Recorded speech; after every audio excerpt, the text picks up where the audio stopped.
于是常文斌又陷入了漫长的等待。随着开门声的响起，常文斌红着眼发现是刚刚那个穿着金色衣服的男人。滴答滴答，我找到你了，捉迷藏游戏结束了。常文斌整个人被他拎在了手上，任他怎么踢打咬人，换来的是一个瘆人的笑脸。常文斌被扔在了看起来已经折磨致死但留了一口气的常慈安身边。说到底，常文斌还是一个6、7岁的孩子，哇的一声哭了起来。共情画面外，魏婴跟着常文斌的视角注意到了更多细节，也听清了常文斌尚未听清的对话。那人姓薛名扬，多年前是朔阳的一个流浪儿，因为被常慈安戏耍失了一截手指，而常氏并没有任何补救措施，反而再次欺辱，也就有了今日这一幕。魏婴说不上来什么感受，因为他当流浪儿的时候也没少被欺负，踢两脚更是常有的事。记得最过分的一次是自己明明没有干什么，一个大人就对着自己打了一顿，右手还被打脱臼了。但幸运地是碰到了一个好心的婶婶，拿了2块木板将自己的手臂固定起来，那几天每天都能喝到热乎乎的粥。后面那个婶婶家里出事，回老家奔丧，魏婴就再也没见过了。魏婴不知道如果是自己又会怎么选择，和薛阳一样吗？这个念头才浮上一秒，就狠狠被魏婴打压了下去。也许自己也会报仇，但绝不会伤及无辜。自己哪怕一直流浪，阿爹阿娘的话也从来都没有忘过。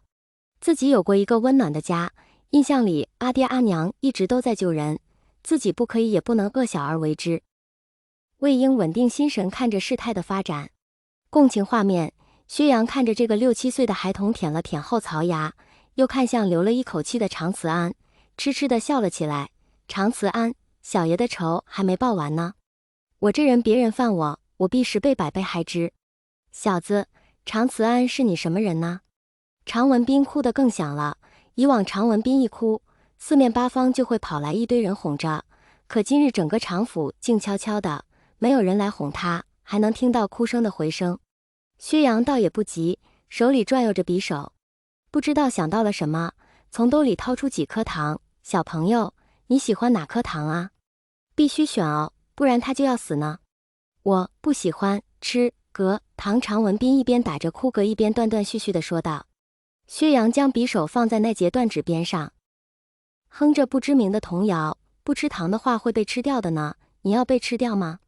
常文斌打了个寒颤，随手捡了一颗糖，哑着嗓子说道，我选这颗糖，能不能别吃我？呜呜，不吃你，那你给哥哥留个纪念好不好？薛阳蹲下身子笑嘻嘻地说道，2只手不断摩擦着常文斌的手指，哥哥只留你1只手指头好不好？常文斌猛地从薛阳手里抽出自己的手，可对方是10几岁的少年，也岂是16、7岁孩童能够匹敌的？薛阳看着又开始慌不择路到处乱跑小破孩，啧了一声，本来还想好好留他一命的。常文斌跑到大门前，发现大门早已紧锁。常文斌用力地拍打着门，高声呼喊道，救命啊！有没有人？救命啊！画面的结束是薛阳沾满血的脸露出得意的笑容。共情结束，魏婴回到了自己的身体，头晕了一会便清醒了过来。小孩身边的断指应该是死后切下来的，作为复仇的胜利品。魏婴蓝忘机向魏婴投来关切的目光，而魏婴回以沉重的眼神，实在看完整个过程没办法不沉重。周云已经完成了整个常府灭门的情况巡视，就周云所能整理出的信息，这是一起恶性报复事件。所有常氏族人门生都被切断1截手指，还有部分被割掉了舌头，被割舌头的应该是重点报复对象，也是常家招祸的源头所在。周云将自己所勘察到的情况分享给了2人。魏婴自从碰了那个小孩，整个人便陷入了一种奇怪的状态，时不时打个哆嗦。而蓝忘机也不知晓原因，又担心魏婴，只能寸步不离地守着他，将查看现场的事情往后暂延了。还有几个人志在常家祠堂。魏婴补充道，我刚刚是与那个小孩共情了，共情是我创造的一种术法，就是可以非常直接有效得知信息，以自己为媒介，闻之所闻，观之所观，感之所感。魏婴对着2人解释道。周云惊讶地看向魏婴，竟然有这种术法，那不是相当于凶手在魏婴面前裸奔？蓝忘机低声问道，这术可有弊端？魏婴仔细想了想，很认真地回道：此术最好有人在一旁帮忙，防止怨灵夺舍。魏婴想了想，第一次施展此术，好像也没鬼敢趁机夺舍，难道因为那时候自己怨气太重？下次可用问灵。蓝忘机侧头看向背上的忘机琴，闷声说道：问灵又是什么术法？周云微微侧头，顺着蓝忘机的目光定在了那把古老的七弦琴上。